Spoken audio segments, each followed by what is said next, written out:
Seja muito bem-vindo ao melhor debate teológico da televisão brasileira. E hoje, aqui no Vejam Só, nós vamos falar sobre a ética cristã. Será que ela perdeu a influência na sociedade? Será que ela está obsoleta, ultrapassada? Não tem mais valor? Aquilo que as igrejas falam e pregam, será que não chega e não atinge mais a nossa sociedade? E nós vamos usar como pano de fundo essas mudanças que são muito apontadas, tanto no código de ética como moral da nossa própria sociedade, né? Muita gente afirmando ser uma sociedade completamente pervertida. Se isso é verdade, a gente pode afirmar que a ética cristã realmente perdeu a sua validade, não tem mais influência. Tem muito assunto para a gente conversar sobre o tema, para entender principalmente o posicionamento do Evangelho com relação a esses assuntos que são pauta na nossa sociedade hoje. Isso e muito mais no nosso bate-papo de hoje, que está apenas começando.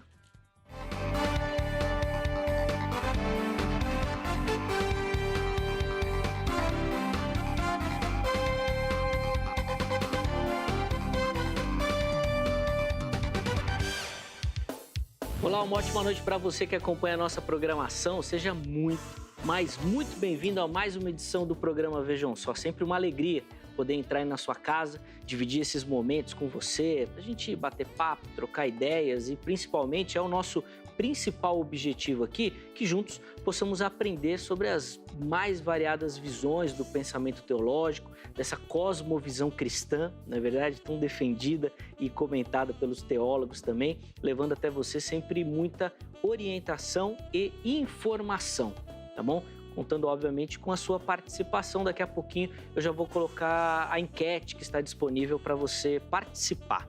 Mas antes disso, eu quero apresentar os meus convidados. Eu tenho muita alegria de receber aqui no estúdio o reverendo Lenierson Cupertino, ele que é ministro da Igreja Presbiteriana do Brasil, um amigo do Vejam Só também, que sempre atende os nossos convites. Reverendo, obrigado, viu? É uma alegria recebê-lo. Zeca, a alegria é toda nossa, é um prazer estar de volta a esse programa, diante de um tema tão relevante para todos nós. A gente pede que você fique conosco e acompanhe, que certamente será um tempo muito edificante. Com certeza, tem muita questão espinhosa para a gente tratar no dia de hoje, muitas. Reverendo, passa o endereço da igreja que o irmão pastoreia, os dias e horários de culto, e agora, por conta da situação, tudo online, né? É verdade. Eu pastoreio a Igreja Presbiteriana do Brasil em Cidade Dutra, um bairro aqui de São Paulo, fica na Zona Sul, na rua Walter Ribeiro Marrani, número 133. Nós ficamos ali bem próximo ao Autódromo de Interlagos. Nós trabalhamos com reuniões semanais nos lares e também o culto no domingo pela manhã e domingo à noite. Diante do momento que nós vivemos, a gente convida você a visitar o nosso canal no YouTube, da Igreja Presbiteriana Cidade Dutra. Lá você vai encontrar mensagens edificantes e poder acompanhar também os nossos cultos, né, que estão sendo transmitidos nesses dias. Sim, é fundamental o papel da internet nos dias atuais, principalmente para as igrejas, né, poderem utilizar. Os contatos do reverendo Lenierson vão aparecer durante o bate-papo, tá bom? Então você fique à vontade, esses são os canais oficiais para você entrar em contato com ele, fazer os seus comentários, tirar suas dúvidas, fique à vontade. Recebo também aqui com muita alegria, no Vejam Só nesta noite, o pastor Jonatas Rodrigues, ele que é da Igreja Maravilhas de Jesus. Pastor, obrigado, viu, por aceitar o nosso convite, também um amigo aqui do Vejam Só, sempre nos ajuda, seja muito bem-vindo.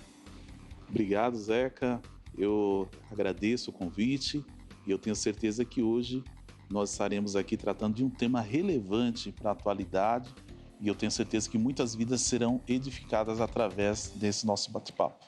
Com certeza. Pastor, por favor, passe o endereço também da igreja e os horários das reuniões, né? E também, por conta do momento, tudo online. É verdade. Nós estamos ali na Rua do Carmo, número 71, aqui no centro de São Paulo, ao lado do Poupa Tempo.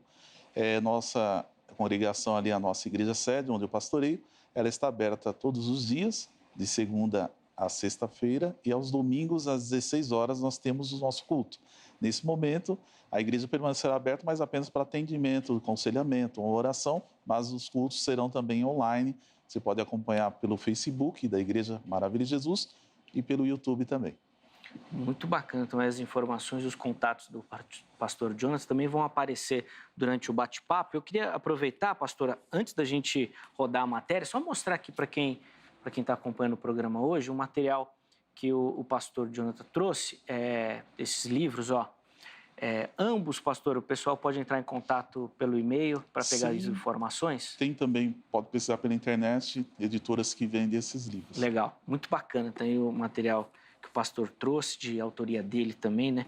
A gente faz questão de divulgar aqui. Bom, vamos assistir a matéria que vai dar o pontapé inicial no nosso bate-papo. Na sequência, a gente volta com as primeiras impressões dos nossos convidados. Vejam só. Hoje em dia, na nossa sociedade, as pessoas possuem diferentes padrões éticos e morais. Há aqueles que advogam estritas regras morais, enquanto que outros defendem a liberdade moral. Um exemplo bem simples que os valores éticos mudaram é o aborto. Enquanto o aborto ainda é um crime em alguns países, é tolerado em outros. É interessante notar que a Associação Médica Francesa considerava o aborto um crime até ele ser legalizado em 1974. Atualmente, muitos franceses o consideram moralmente aceitável. Todavia, em que se baseia tal moral? Deveriam nossos valores morais ser simplesmente relativos e mudar de acordo com as circunstâncias? No decorrer dos séculos, alguns filósofos aventaram muitas ideias para tentar responder às tais perguntas. Alguns propuseram um código de moral universal, mas não conseguiram chegar a um acordo sobre qual a definição de moral que deveria ser o padrão. Outros acham que a preocupação com o próximo deveria guiar a conduta da pessoa. Mas aquilo que alguém considera ser a devida preocupação com os outros, talvez não seja visto desse modo por outra pessoa. Como, por exemplo, durante séculos, muitos donos de escravos consideravam ser uma preocupação devida alimentar e abrigar seus escravos. Mas tais escravos achavam que a devida preocupação deveria resultar em serem libertos da escravidão. Assim, preparamos o caminho para a nossa conversa de hoje. Queremos saber: se os valores da sociedade mudaram, isso significa que a ética cristã ficou obsoleta? Ficou para outro tempo? Não responde mais às perguntas da sociedade? Essas são algumas das muitas perguntas que esse tema levanta. Fique ligado, iremos explorar mais profundamente esse assunto agora. O Vejam Só já começou. Com certeza, a gente inclusive já vai direto aqui para pegar as primeiras opiniões dos nossos convidados para a gente poder continuar essa conversa. E a primeira pergunta que eu vou fazer a ambos é exatamente a pergunta tema do programa.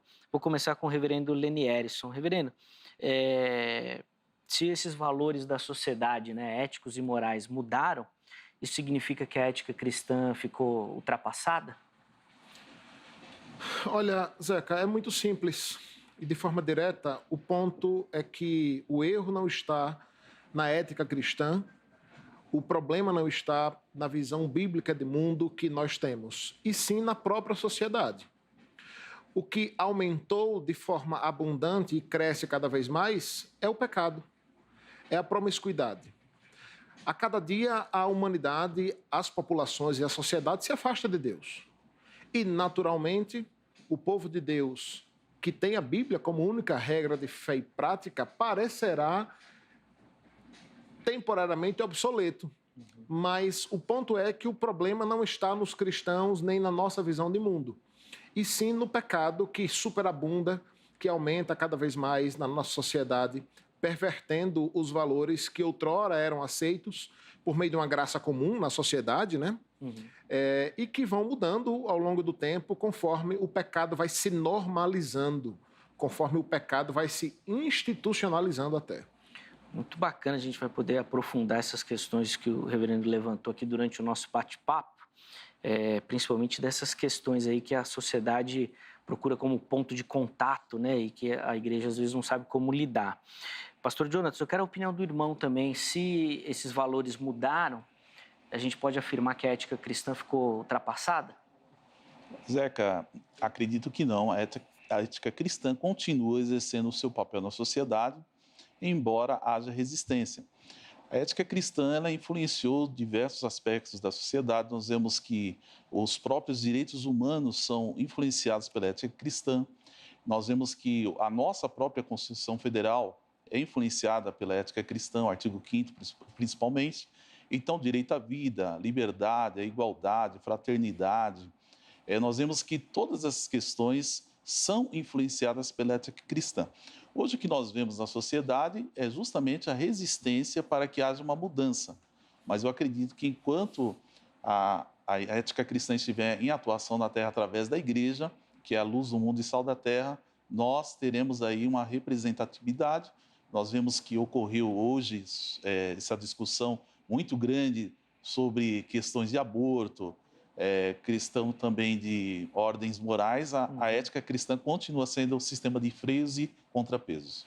Muito bacana, importantíssimo a gente fazer essa reflexão, até porque também recentemente teve uma polêmica muito grande com relação a uma, vou colocar entre aspas aqui, atualização das escrituras, e aí parece que a gente perde um pouco a mão, né? Mas nós vamos entender isso. Agora eu quero convidar para o nosso bate-papo mais uma convidada que vai entrar por Skype e a gente vai receber com muita alegria aqui no Vejam Só desta noite a cantora Vanilda Bordieri. Vanilda, obrigado, viu, por aceitar o nosso convite, reservar um espacinho na sua agenda que eu sei que é sempre cheia. Muito obrigado. Boa noite, Zeca. Boa noite, reverendo Leni Ellison, pastor Jonathan, todos as pessoas que estão ligadinhas aí no programa Vejam Só. Eu que me sinto honrada de estar podendo participar aí com vocês. Esse tema, gente, eu já sou considerada um pouco muito polêmica, mas eu não vou polemizar, a intenção não é essa.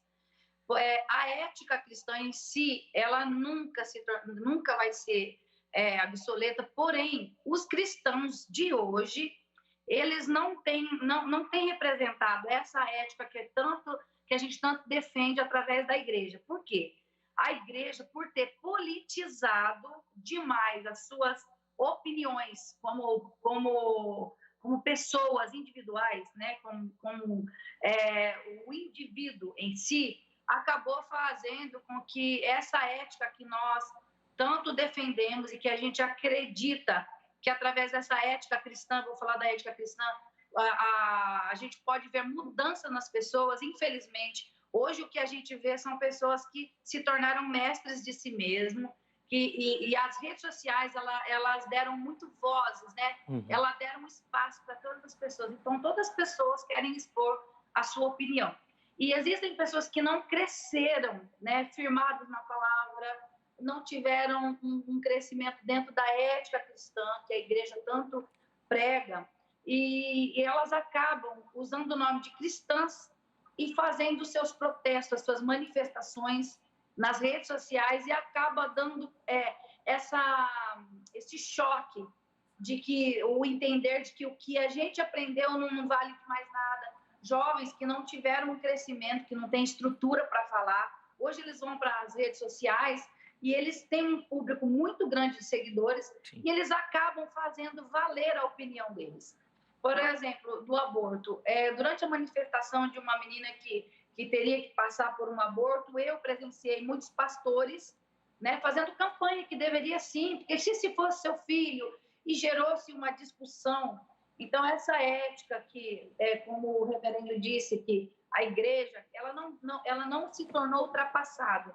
Porém, as pessoas hoje, por terem voz nas redes sociais, acabaram fazendo com que tudo isso que a igreja veio conquistando através da instituição igreja, porque o que é de Cristo, ele nunca vai ser manchado, nunca vai ser ultrapassado, porém, a instituição igreja permitiu que as pessoas falassem por elas, que as pessoas dessem as suas opiniões isoladas, e isso eu acho que manchou um pouco a questão da nossa influência na sociedade.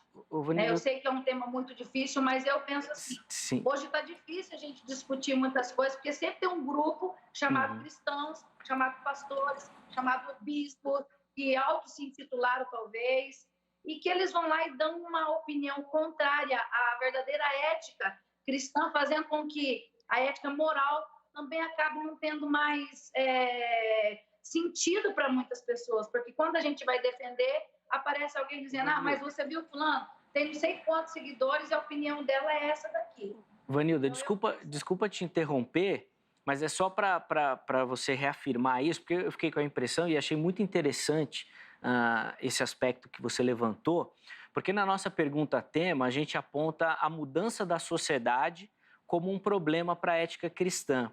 Mas o que você está falando é que não é só a sociedade que mudou, a própria igreja, o próprio pensamento cristão. E é aí que está a raiz do problema. É isso? Exatamente, porque se nós formos culpar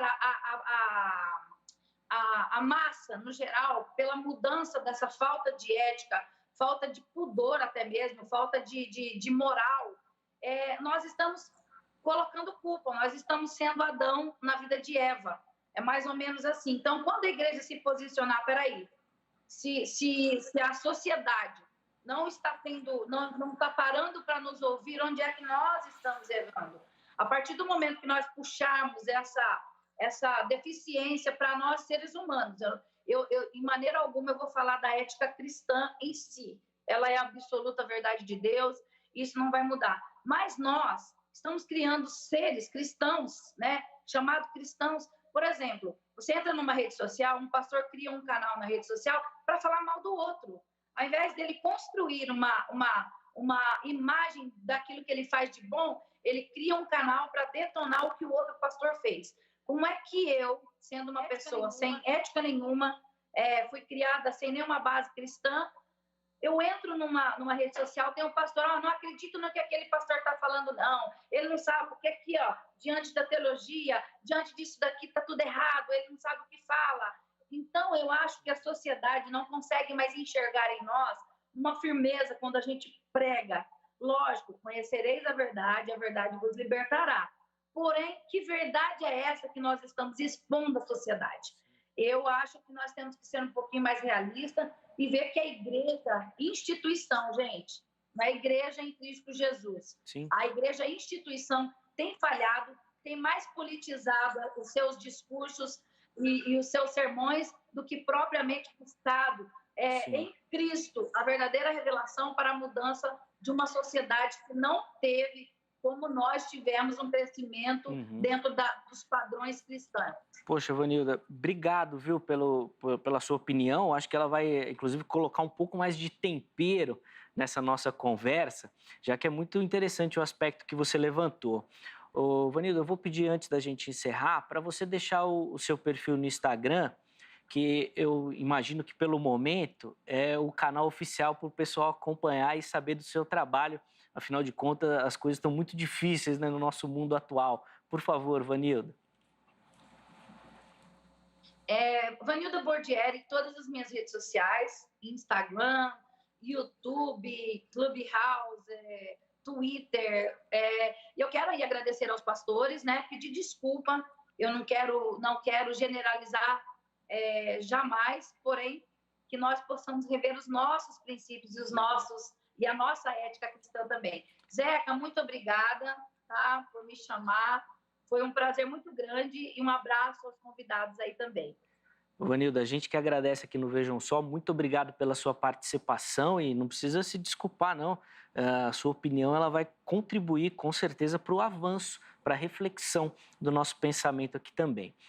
Agora eu quero ouvir a sua opinião. Você que nos assiste, vai lá no nosso perfil do Instagram, aparece aí, @programa Vejam Só. E lá você vai encontrar a enquete do dia e também a oportunidade de você comentar o porquê que você escolheu uma das opções. Põe no ar aí a nossa enquete, por favor, e tá aí, ó. Na sua opinião, a ética cristã perdeu a influência na sociedade? Você tem duas opções. Sim, perdeu, ou não, não perdeu.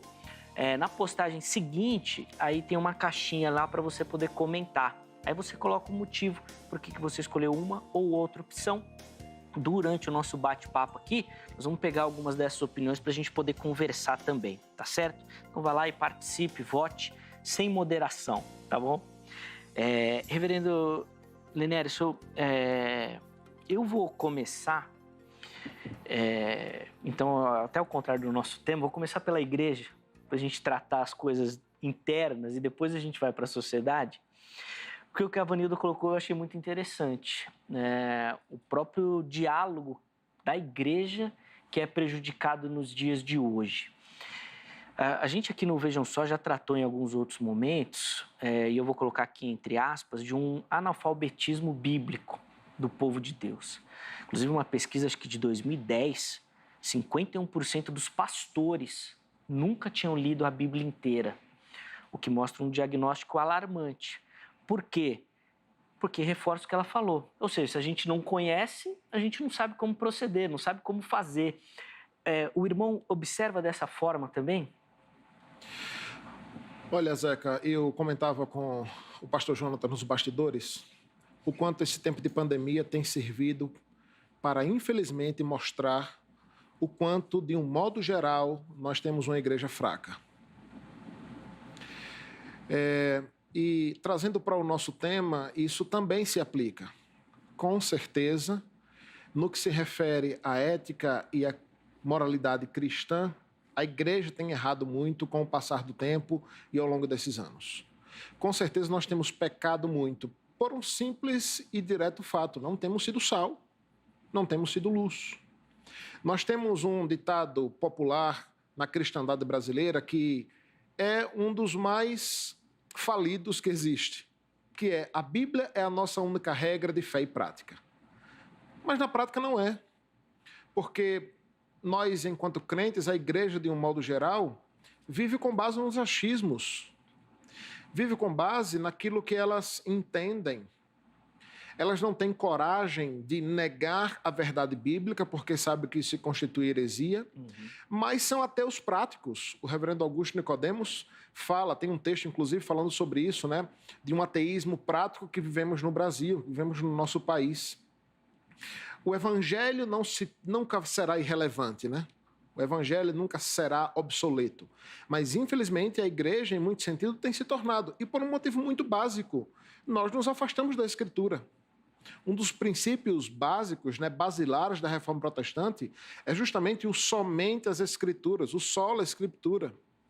Mas nós vivemos uma igreja que segue o que seus líderes dizem, o que seus pastores, apóstolos, profetas e etc., e com base no seu achismo também.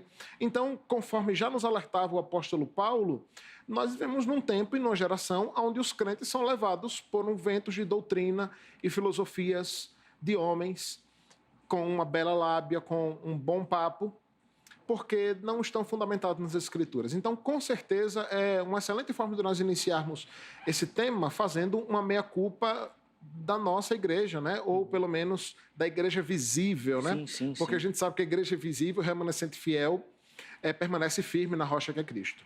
Sim, e sempre fica essa distinção, é fundamental, a gente sempre relacionando mais a igreja com essa questão da instituição mesmo, os posicionamentos, tá certo?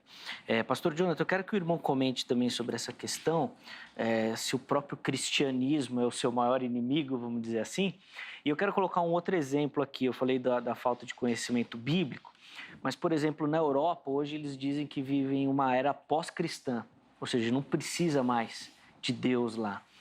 E a gente sabe que o nosso berço é o pensamento europeu, passa pelos Estados Unidos e vem para cá. Isso vai chegar aqui também, onde a gente vai viver uma era pós-cristã? Zeca, sinceramente, eu concordo com o reverendo Linércio com relação ao fato do mau testemunho que nós temos, infelizmente, presenciado da igreja instituição. A igreja ela tem dado muitos maus exemplos e isso tem sido motivo para que a sociedade muitas vezes venha desacreditar daquilo que é falado, daquilo que é pregado. E nós devemos, hoje, sinceramente, buscar uma reforma cristã. É necessário que nós venhamos a priorizar o ensino das Sagradas Escrituras. Hoje nós vemos as igrejas que não se preocupam mais com o ensino. A igreja parece um clube. As pessoas vão lá para a igreja assistir o culto, elas vão assistir o culto, né? Chegam lá, ela quer observar se o cantor canta bem, se o pregador prega bem, mas elas não estão preocupadas em viver o evangelho, elas não estão preocupadas em verdadeiramente serem adoradoras. O Senhor falou claramente que Deus procura os verdadeiros adoradores, aqueles que o adoram em espírito e em verdade. E hoje nós estamos realmente caminhando para isso. A questão da ética cristã, naturalmente, ela vai sendo desafiada, combatida a cada dia, e nós sabemos que até as Escrituras já prevêem esse fato da apostasia final dos últimos dias, e apostasia significa afastamento, afastamento da verdade, afastamento do ensinamento da verdade, mas, como nós já falamos aqui hoje, a igreja verdadeira, né, a igreja espiritual, ela permanece, o remanescente fiel, ele vai com certeza permanecer, e é isso que nós temos que hoje nos preocupar em trabalhar, a conscientização da necessidade do ensino. Até a palavra de Deus lá em Mateus capítulo 5, quando o Senhor Jesus, ele fala ali claramente sobre a ética cristã, o padrão da ética cristã, o ensinamento dele é claro, não é isso? E a palavra de Deus fala lá no capítulo 5 de Mateus que ele começou a ensinar-lhes. Então, o que hoje a igreja tem que mais se preocupar é voltar às bases, o ensino da palavra de Deus, sem mistura, do jeito que ela é, sem relativismos. Hoje o que nós estamos mais presenciando é o relativismo dentro da igreja, isso é um perigo. Até a própria filosofia fala sobre a questão da ética formal, a ética relativa, né? Então, o que nós vemos hoje é muito ética relativa. Então, para mim é isso, eu acho que é assim, para mim o aborto pode ser feito, mas só que a palavra de Deus é clara nesses aspectos. A palavra de Deus é muito clara. Nós não devemos concordar jamais. Matar é proibido pela palavra de Deus. Então, como que eu vou defender uma questão que já está claro, explícito dentro da palavra de Deus, o contrário dela? Então, estou percebendo aí hoje que o relativismo está tomando conta e é isso que a igreja verdadeira tem que combater. Pastor Lanieri, o pastor Jonathan colocou essa questão do relativismo, né, dessa liquidez, né, dos nossos valores. Eu queria que o irmão comentasse um pouquinho também, nesse sentido, assim, de outros inimigos que podem atrapalhar, falando sobre a teologia liberal, o avanço dessa teologia dentro dos nossos arraiais, que é uma teologia que vem, de novo, né, importada de fora. Tem sido um inimigo cruel dessa questão dos valores e ética cristã? Olha, Zeca, o pastor Jonatas toca em um ponto muito crucial, né? Mais teórico-filosófico, que aponta os caminhos desse momento que a gente tem vivido. Muitos vão chamar também esse tempo que temos vivido da era da pós-verdade. Nós vivemos num tempo e numa geração onde os absolutos, as verdades, as bases da sociedade têm sido questionadas cada vez mais. Então, já não existe mais uma verdade, existem várias verdades. Então, se levanta alguém para dizer que o meu terno não é azul escuro, mas é branco, e ai de você se disser que ele não é branco, é azul escuro, porque isso é óbvio. Porque dentro desse mundo também muito influenciado por um discurso politicamente correto, parece que a busca por uma suposta paz num discurso travestido de amor aponta para qualquer embate como algo ruim necessariamente. Mas o ponto aqui, Zeca, diante do que você traz, é que, com certeza, um dos grandes responsáveis dentro da igreja hoje por trazer esse relativismo e essa pós-verdade é a teologia liberal. É triste porque o liberalismo, o teísmo aberto, ou doutrinas heréticas que vêm para relativizar verdades bíblicas ou dar uma interpretação heterodoxa, tem crescido muito nos nossos dias, tem crescido muito de uns anos para cá. Eu nasci no Evangelho e eu não lembro de ouvir falar em teologia liberal quando criança. É claro que isso sempre existiu, mas isso tem crescido muito. Eu creio que, principalmente por causa do que a nossa irmã falou, as redes sociais dando voz a muitos líderes cristãos, inclusive indivíduos que mudaram também ao longo do tempo a sua teologia, porque muitos desses que trazem uma teologia liberal ou a influência do chamado teísmo aberto, eles mudaram ao longo do tempo a sua teologia. Então, já vindo com grandes seguidores, com uma grande igreja, com uma grande denominação, acabam, de fato, trazendo uma influência muito grande. Eu não sei se eu chego a discordar do que falou a nossa irmã aqui, mas eu creio que, com certeza, um dos papéis da igreja é mostrar a verdade e apontar a inverdade. E vale salientar aqui, irmãos, que não é papel nosso, enquanto teólogos, enquanto pastores ou enquanto igreja, de fato censurar, apontar o erro e julgar. Não somos nós quem fazemos isso, mas é a própria Escritura. É a própria Escritura. Quando um pastor, ou um líder, ou um membro da igreja, com a Bíblia em suas mãos, abre a Escritura para dizer que isto é correto e aquilo é errado, a ideia é que não é ele falando, não é a nossa opinião, mas é o que a Escritura diz. O que, aliás, e a princípio, sempre foi aceito nas últimas décadas, nos últimos séculos. Mas isso vem mudando gradativamente ao longo do tempo, e eu não tenho dúvida nenhuma que isso acontece de um modo muito sorrateiro, pastor Jonatas e Zeca, de modo muito sorrateiro, muito sutil. Então, por exemplo, o discurso do teísmo aberto, diante dessa pandemia que nós vivemos, vai de modo muito amoroso dizer o seguinte: olha, Deus não teve nada a ver com essa pandemia. Ele nem sabia que isso ia acontecer. Deus lhe ama. Você acha que ele ia querer que isso acontecesse com o mundo? Milhares de pessoas morrendo. Veja como é sedutor. Sim. Mas com isso, de forma herética e muito sorrateira, você mina a soberania total de Deus. Que Deus é esse que não conhece, que não tem controle sobre tudo e sobre todos? Então, realmente, tem sido o relativismo dentro da teologia e tomando conta das nossas igrejas, no mundo do coach gospel, tem sido um grande problema mesmo. E é como o pastor disse, nós precisamos voltar às Escrituras. Precisamos voltar às Escrituras. Precisamos voltar aos princípios da reforma. Ora, nós estamos vivendo a mesma coisa, sim, Zeca e pastor Jonatas, a mesma coisa que vimos no século XVI. E a solução continua sendo a mesma. Precisamos voltar à palavra. Para a gente encerrar, eu vou perguntar para os dois rapidinho. Vou começar contigo, Lenésio, que já está com a palavra. Esse é um caminho natural que a Bíblia apresenta e a igreja precisa estar preparada para isso? Ou essa busca por uma reforma, por um avivamento, que muita gente fala, é o que a igreja deve fazer? Olha, eu diria que as duas coisas. A pergunta é muito boa. Então, de modo objetivo, é um caminho natural? Esse é o caminho do mundo, irmãos. A palavra diz que por se multiplicar a iniquidade, o amor de muitos se esfriaria. Eu comentava nos bastidores com os pastores o quanto o Senhor Jesus nos alertou que isso iria acontecer. Nós seríamos odiados, seríamos perseguidos por causa do nome de Cristo. Esse é o caminho natural, mas, por outro lado, nós não podemos nos conformar com isso e aceitar. Precisamos continuar fazendo o nosso papel enquanto cristãos, enquanto servos de Deus, proclamando a verdade de Deus, que é imutável, que é atemporal, entendendo que Deus vai continuar salvando pessoas, libertando vidas, mas a gente não pode esperar o amor e o abraço do mundo nisso. Certamente nós seremos perseguidos, odiados, caluniados e mortos.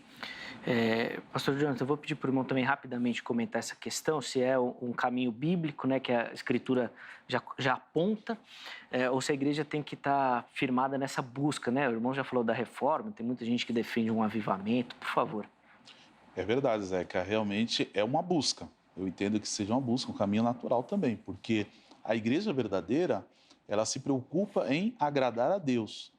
Não adianta eu dizer, como o Senhor Jesus disse, nem todos vão entrar no reino dos céus. Muitos dizem Senhor, Senhor, mas não obedecem a Deus, não obedecem à palavra de Deus. Então, infelizmente, serão frustrados naquele dia.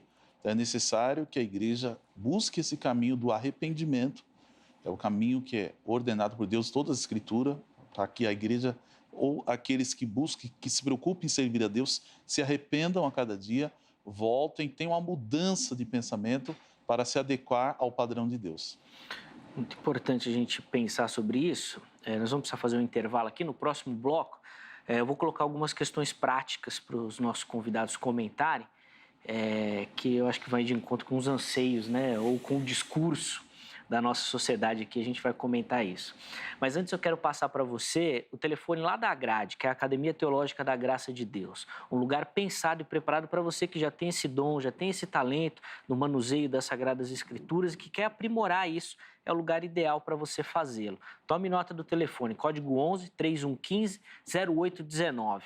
Não adianta ligar agora, não tem ninguém lá para te atender, então anota o telefone e amanhã, em horário comercial, você liga. Aí você pega todas as informações, unidade mais próxima, os cursos oferecidos, valores, para você ser o próximo aluno da Agrade, tá certo? Combinado? Outro recadinho rápido é aqui, ó, vai aparecer no canto superior do seu televisor o nosso QR Code. Aproxima o seu celular e você automaticamente será direcionado lá para o nosso canal do YouTube. Lá no YouTube você acompanha a nossa programação ao vivo, além de poder ver e rever todas as nossas entrevistas, tá todo o material do Vejam Só disponível lá para você. Então você pode compartilhar com o pessoal da sua igreja, com o grupo da família, fique à vontade, espalhe a nossa programação, tá certo? Além do YouTube, os demais canais de mídias, né, sociais da HIT vão aparecer no seu monitor, nosso perfil no Instagram, nossa página também no Facebook, siga, curta, lá você vai receber informações principalmente dos bastidores, os temas que serão abordados, os convidados, tudo isso à sua disposição por lá, tá certo? Intervalo rápido, o programa Vejam Só vai, mas daqui a pouquinho nós já estaremos de volta.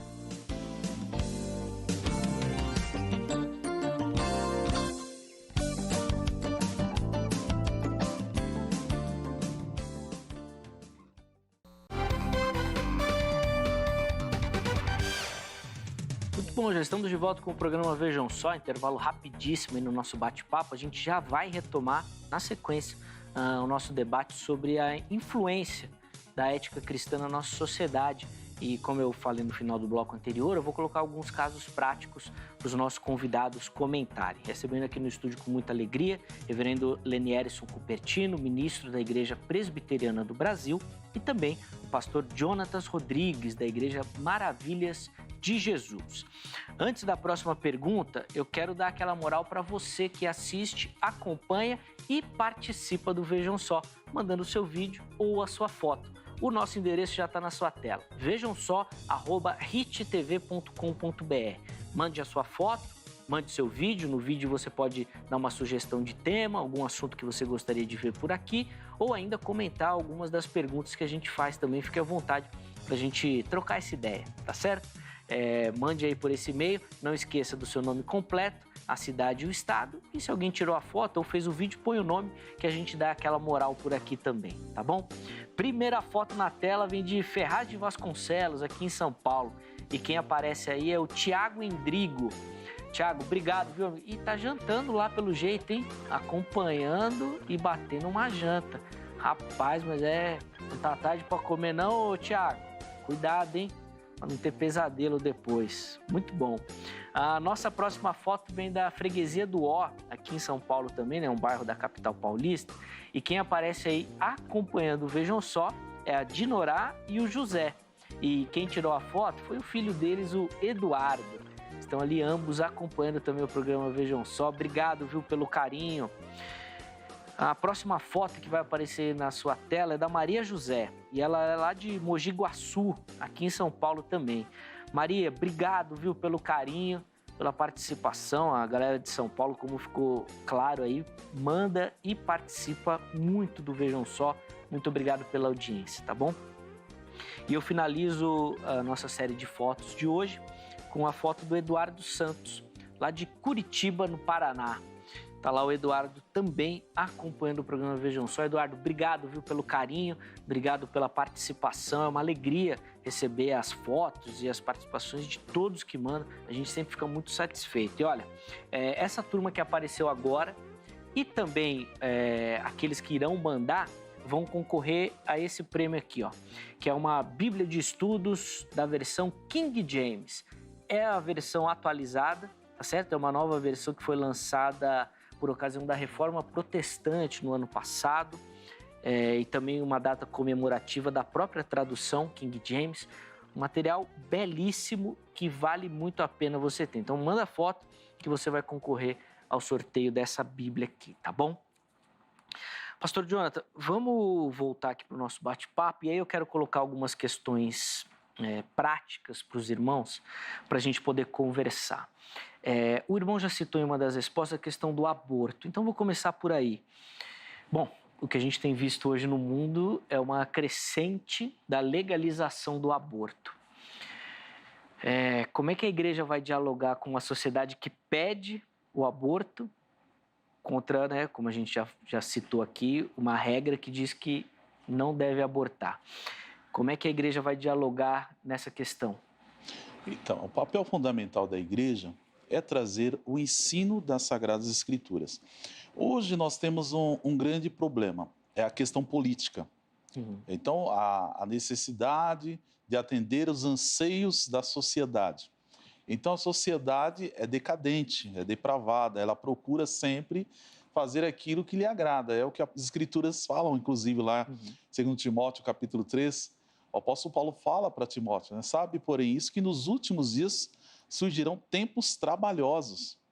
Então, dá trabalho realmente nós confrontarmos esse tipo de pensamento. Então, nós precisamos hoje nos preocupar em formar pessoas que estarão capacitadas para representar a visão cristã. Hoje tem ocorrido isso com algum sucesso, né? Embora haja falhas, mas tem ocorrido com algum sucesso. Nós tivemos o problema da ideologia de gênero, Sim. que foi fortemente combatida. Então, tudo isso é fruto do quê? Daquele trabalho que tem que ser realizado do ensino da verdade. Então, quando nós vemos uma prática que não condiz com o ensino que vem da parte de Deus, que é o Criador de todas as coisas, que nós temos consciência, conhecimento que essa não é a vontade dele, o cristão que verdadeiramente ele vai pregar a palavra, que ele vai viver a palavra de Deus, ele jamais vai compactuar com aquilo que contraria a vontade de Deus. Então, essa tem que ser a postura do cristão. Quando ele perceber que algo não condiz com o ensino bíblico, por isso que tem que ter o conhecimento da verdade para saber como se posicionar. Sim. E quando ele tem esse conhecimento, ele sabe claramente que o Senhor Jesus ensinou que nós devemos, o segundo mandamento, o maior mandamento é amar ao próximo como a si mesmo, ele jamais vai entender que é possível que alguém tire a vida de um inocente. Que a concepção da criança ela já inicia com a concepção, a vida dela. Né? Então, não tem sentido algum alguém dizer que aquela criança não tem vida, que ela não tem importância e defender o aborto dizendo-se cristão. Na minha visão, não tem sentido algum. Reverendo Lanério, eu vou pedir para o irmão comentar também, e aí eu vou colocar duas situações mais específicas para o irmão falar. A primeira delas normalmente a crítica é que a igreja se preocupa com a legalização do aborto, mas não faz nada para coibir ou para minimizar a prática já existente. Ou seja, abortos já acontecem, já são realizados de forma clandestina, mas são realizados. Então, o que o pessoal critica vocês não são a favor da vida, mas não faz nada para minimizar isso. E, além disso, a participação também do evangelho, naquele caso da menina que a Vanilda citou, né? Se eu não estou enganado, 10 ou 12 anos, bem nova, que engravidou, vítima de uma violência sexual. E aí foi uma briga, uma confusão gigante envolvendo a igreja e o Estado nessa situação. Irmãos, a palavra de Deus em Romanos capítulo 12, versos 1 e 2 diz: Rogo-vos, pois, irmãos, pelas misericórdias de Deus, que apresenteis o vosso corpo como sacrifício vivo, santo e agradável a Deus, e esse é o vosso culto racional. Verso 2: E não vos conformeis com este século, mas transformai-vos pela renovação da vossa mente, para que experimenteis qual seja a boa, perfeita e agradável vontade de Deus. Outras versões traduzem essa ideia de não vos conformeis com este século como não se moldem ao mundo, não tomem a forma do mundo, porque nós somos diferentes. É preciso deixar bem claro, Zeca, que nós estamos tratando de temas extremamente delicados aqui. Sim. Extremamente delicados. E não podemos deixar de lado a nossa compaixão e o nosso temor ao tratar diante de temas tão difíceis. Contudo, a dificuldade de um tema ou a complexidade dele não nos dá o direito de ir contra a vontade expressa de Deus. A complexidade e a dificuldade ao lidar com o tema não nos dá o direito de quebrar mandamentos, de mudar princípios que o próprio Deus estabeleceu. Uma outra coisa, dentro desse ponto que você falou, nós temos sim um problema social instaurado na nossa geração, que é a questão dos abortos clandestinos. Sim. E eu já vi, inclusive, tristemente, muitos crentes argumentando que o que nós iríamos fazer e devemos fazer como sociedade é apenas normalizar algo que já existe. Afinal de contas, não tem como evitar. Os abortos existem, eles já estão aí. E normalizá-lo, né? Normalizar o pecado nesse sentido. Ora, se esse é um princípio que deve ser seguido, vamos fazer isso com as outras coisas também. Vamos normalizar as drogas que matam milhares, porque afinal de contas já existe. Então o que a gente vai fazer é normalizar um problema que já está instaurado na sociedade. O fato de algo ser muito praticado não quer dizer que isso deve ser legalizado. Infelizmente, isso aconteceu ao longo dos anos. Certa ocasião, eu perguntei a uma jurista amiga o porquê o divórcio passou a não ser mais considerado um crime. Perdão, o divórcio não, a traição. A traição, outrora, era considerada uma quebra de contrato, um crime. Sim. Inclusive, isso, e os irmãos e amigos que nos acompanham, que já passaram dos 40, devem lembrar disso, inclusive, o divórcio tinha um peso maior para a parte ofendida, né, se ela conseguisse provar que houve uma traição. E eu perguntei por que deixou de ser crime. Ela disse, olha, porque caiu no desuso. A lei caiu no desuso. De tanto ser praticada, chegou um momento que não tinha mais sentido ter uma lei que ia de encontro a algo que todo mundo fazia. E se normalizou, né, algo que era... legalizou, né, algo que sempre foi considerado um erro, né, ou um pecado, ou algo inaceitável. Com relação a essa questão específica da moça de 12 anos que foi estuprada, eu lembro que alguém chegou para mim questionar e disse, pastor, se fosse a sua filha, e eu tenho uma filha de 5 anos, né? E com muito pesar, eu respondi a ela, se fosse a minha filha, eu iria aconselhá-la a ter o bebê. Por mais que se trate de uma atitude extremamente difícil e complexa, ainda há uma vida inocente sendo gerada no ventre daquela moça. Ainda se constitui em um assassinato. É fácil? Não, não é. Inclusive, existem políticas públicas e a gente louva a Deus pela graça comum que existe nisso, Zeca, de muita gente incrédula, descrente, mas que oferece outras alternativas, como, por exemplo, a adoção depois do nascimento. Afinal de contas, pode até não ser muito amoroso, né? Você doar o seu bebê, né? Colocar para adoção depois que ele nasce. Mas, de um modo geral, não se constitui num pecado necessariamente. Então, existem outras alternativas, se não a do aborto, se não a do assassinato do feto, do assassinato daquela criança que está sendo gerada ali.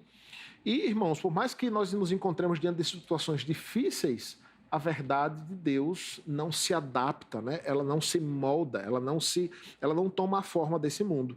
E, de um modo geral, deve ser esse o nosso posicionamento. Oferecendo, sim, toda assistência pastoral. Esses dias eu estava lendo acerca da decisão da nossa igreja, né, da minha igreja, a Igreja Presbiteriana do Brasil, acerca disso. E ela diz, olha, a igreja deve prestar toda a assistência, com todo amor, com todo o cuidado, mas jamais nós poderemos concordar com a legalização de algo que é expressamente pecado, né, e que vai de encontrar uma vida. Ainda sobre esse tema do aborto, lembro uma vez eu também dando aula na escola dominical e uma pessoa perguntou, né, como se fosse a sua esposa. Aí eu parei assim e falei para ela, olha, aqui eu vou ensinar aquilo que a Bíblia fala. O que eu vou fazer, eu não sei, tem que ser na hora lá. Mas o que eu vou falar é o que a Bíblia ensina. E falei, acho que eu fui até sincero demais, mas é um fato. O que o pastor falou eu também acho fundamental. Não dá para você mudar e negociar essa verdade. Senão nós vamos abraçar a teologia liberal mesmo, nós vamos quebrar isso daí. Então a igreja tem que ter esse cuidado. Mas é exatamente esse cuidado que eu quero que o pastor Jonathan comente agora, pastor, pelo seguinte, o Lenércio até citou aqui, né, no caso, se fosse a filha dele, aconselharia, conversaria.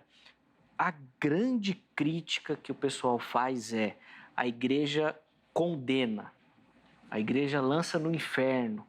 Então, nesse caso específico que a gente citou aqui, os pastores, por exemplo, estavam dizendo que a menina ia para o inferno, era pecadora e tudo mais, mas não estavam nesse processo de diálogo, de aconselhamento, de oferecer até esse suporte. Olha, pode ter, a gente cuida, sei lá, algumas questões. A igreja não tem esse tato, pastor?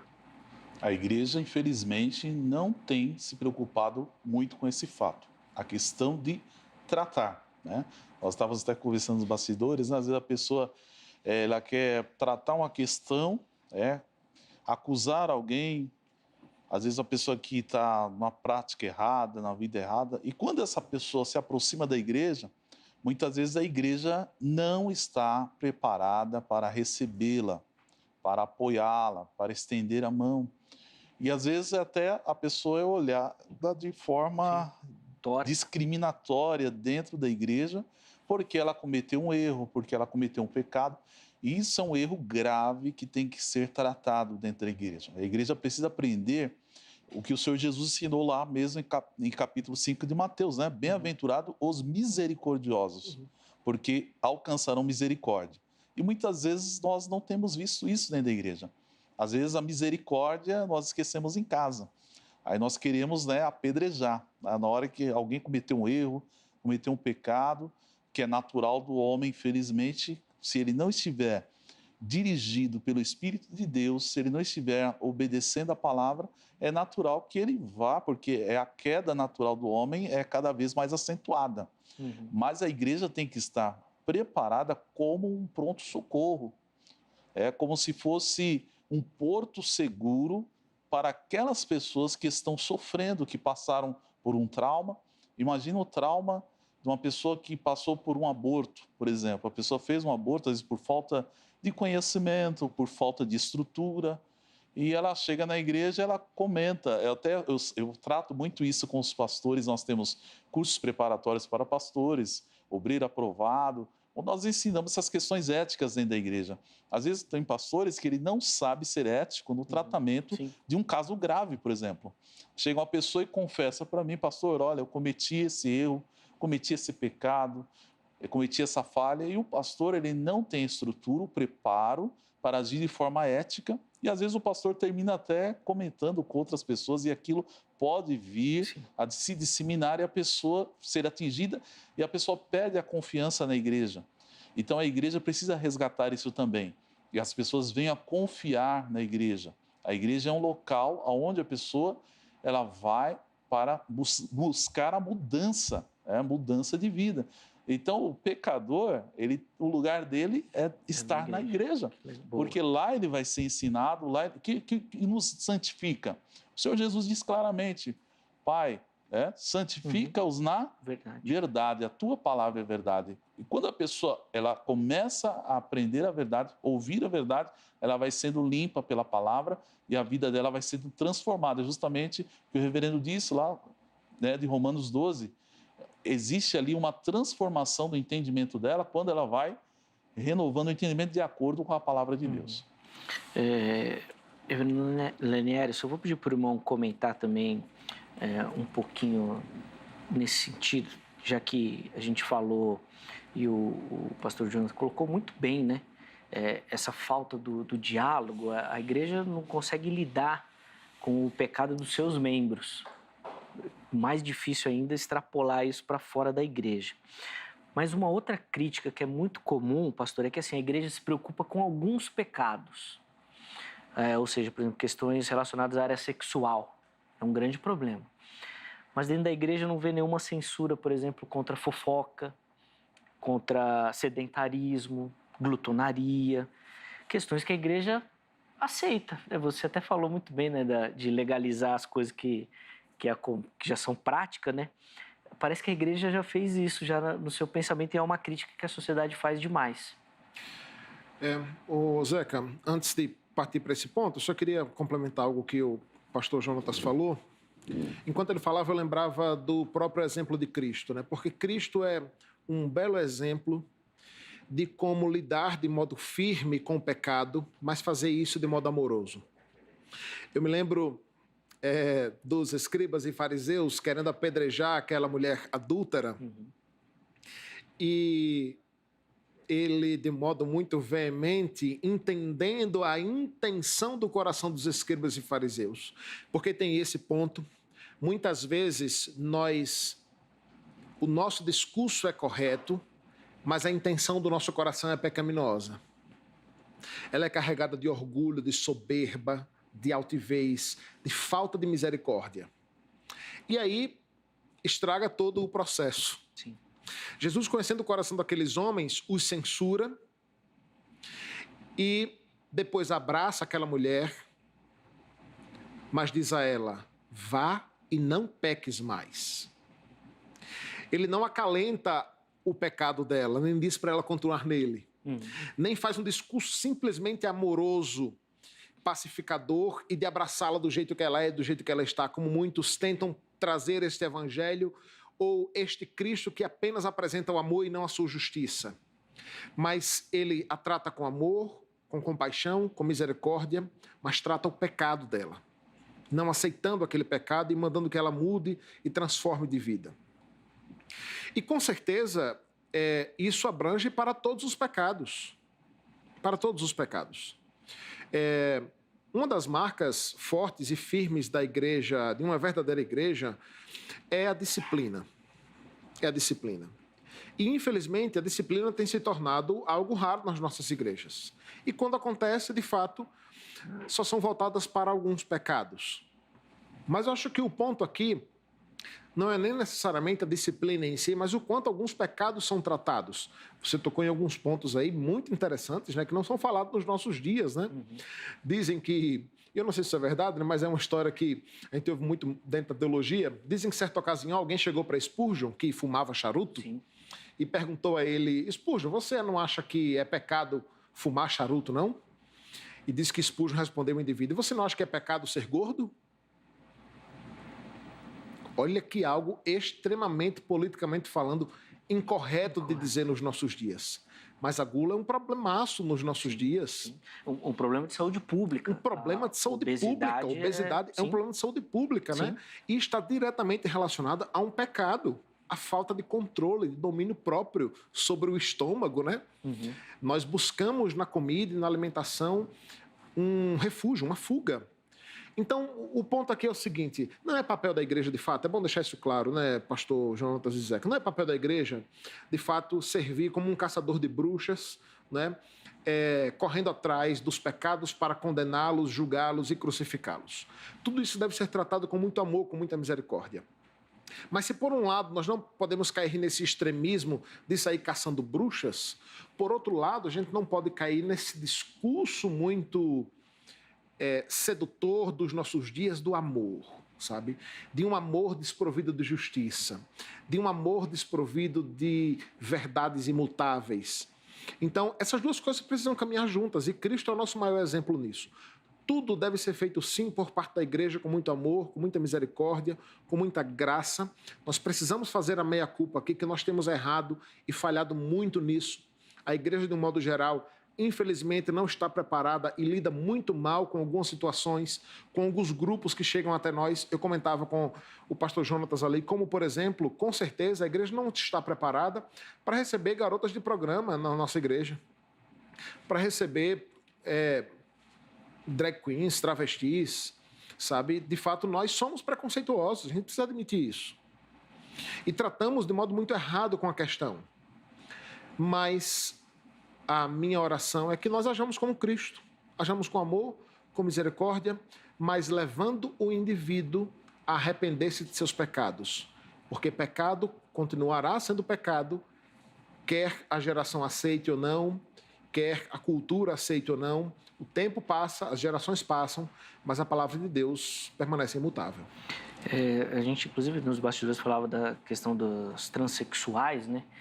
Que é uma das classes que sofre. Os números são maiores do que o feminicídio, por exemplo. A igreja não pode e não deve aceitar a prática, mas a igreja precisa comprar a briga de proteger esse grupo. E é triste, né, Zeca? Porque nós, enquanto igreja, deveríamos ser os primeiros a condenar a morte de homossexuais. Sim. Até por essa questão do aborto que a gente já citou aqui. Nós deveríamos ser os primeiros. E é triste como, infelizmente, no Brasil hoje, isso é comprado por um grupo político específico, por uma parcela de uma militância específica, quando, na verdade, deveria ser a igreja a denunciar isso, né? Porque, de fato, trata-se de um absurdo, né? E de um pecado, de fato. Deveria ser a igreja a levantar-se contra o feminicídio, contra a violência contra as mulheres. Mas, infelizmente, não é. Infelizmente, não somos nós. E aí, de fato, precisamos fazer a meia-culpa quando o mundo nos acusa de querer apenas apontar o dedo e não oferecer soluções práticas, amorosas, para resolver problemas sociais e antropológicos que nós temos nos nossos dias. Eu acho que fica muito evidente na nossa conversa esse gargalo que a gente tem, né, de comunicar essa verdade que a igreja possui, né? Ainda que em vasos de barro, como diz o apóstolo Paulo. Pastor Jonathan, eu quero que o irmão comente uma questão. A gente já citou aqui alguns aspectos, eu vou colocar mais um para a gente conversar, que também é muito comentado, uma crítica muito frequente com relação ao casamento homoafetivo.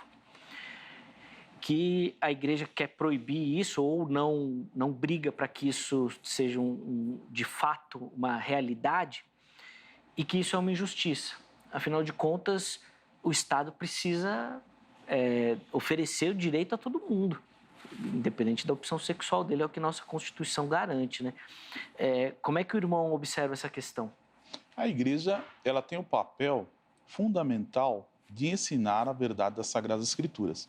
E as Escrituras são claras em relação a esse fato, que em 1 Coríntios capítulo 6, versículo 10, fala claramente: não erreis, nem os devassos, nem os idólatras, nem os adúlteros, nem os efeminados, nem os sodomitas, nem os ladrões, nem os avarentos, nem os bêbados, nem os maldizentes, nem os roubadores herdarão o reino de Deus.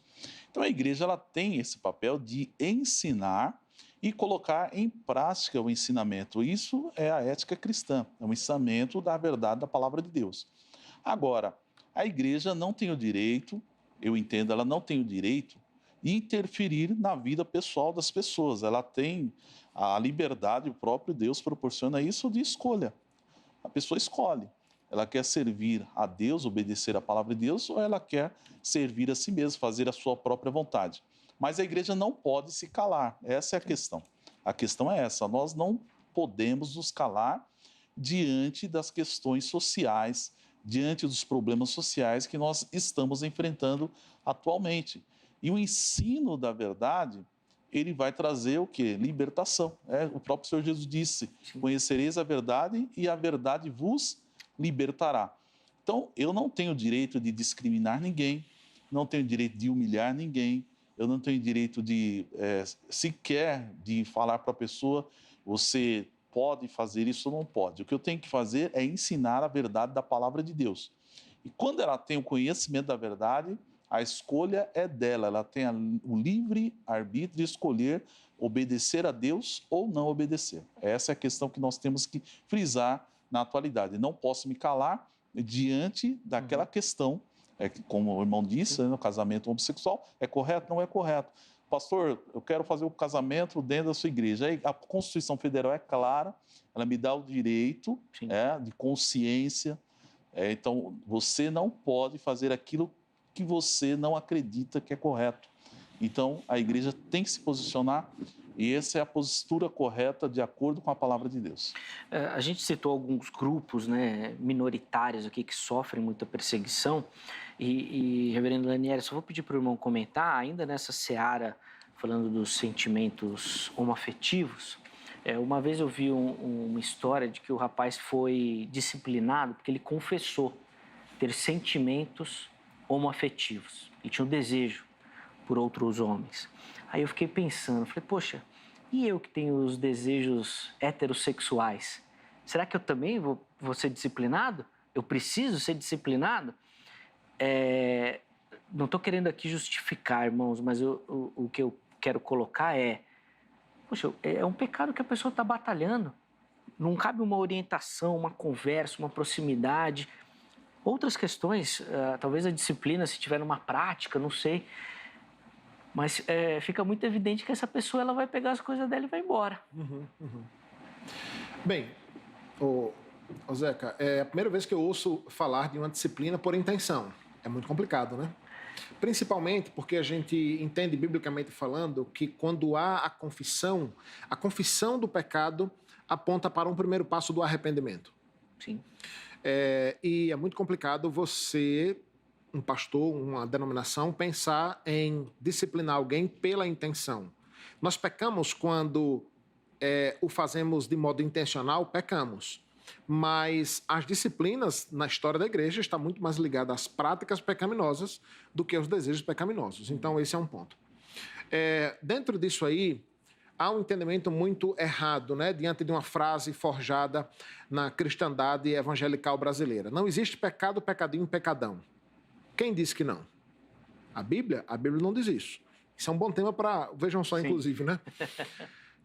Eu entendo que uma infidelidade ou um pecado sexual heterossexual, ele é menos pior do que um pecado sexual homossexual. Certo. Porque há uma perversão maior daquilo que é determinado por Deus. O indivíduo que trai a sua esposa com uma outra mulher, ele peca. O indivíduo que trai a sua esposa com outro homem, ele peca, mas a afronta para com Deus é maior. Porque houve ali uma perversão maior ainda da lei de Deus. Em relação a esse ponto que nós estamos falando aqui também, vale dizer o seguinte em relação à nossa situação atualmente no Brasil. Atualmente no Brasil, nós estamos caminhando para uma total legalização e abertura civil, jurídica e constitucional para a chamada união homoafetiva. Sim. Isso não é um problema no nosso país. Cada vez mais está sendo liberado, está sendo aberto, e isso vai acontecer cada vez mais. Até o ponto de um casal homoafetivo ter os mesmos direitos de um casal heterossexual. O ponto que está em discussão aqui, Zeca, ele é mais profundo, porque o que, infelizmente, o movimento LGBTQ+, quer, o que eles querem, é que nós, enquanto igrejas, digamos que isso não é pecado. Sim, sim. O que eles querem é que nós, enquanto pastores, abramos nossas igrejas para fazer o casamento dentro da igreja, como disse o pastor Jonatas. E aqui eu me permito ser um pouco mais veemente quanto a isso, para dizer que isso não vai acontecer. Porque o remanescente fiel, os pastores fiéis, estão dispostos a ser presos se preciso for. Nós seremos presos. Nós seremos perseguidos, condenados, porque jamais isso vai ser aceito pela verdadeira igreja. Infelizmente, o que esses movimentos querem é a aceitação e a liberação total dentro dos âmbitos das igrejas. O que eles querem é uma adaptação das escrituras. O que a militância, de um modo geral, desses movimentos querem é uma aceitação e uma relativização dentro da própria igreja. Querem mudar o nosso discurso. Eles querem que o nosso sermão seja adaptado. E isso não vai acontecer, porque mais importa obedecermos a Deus do que aos homens.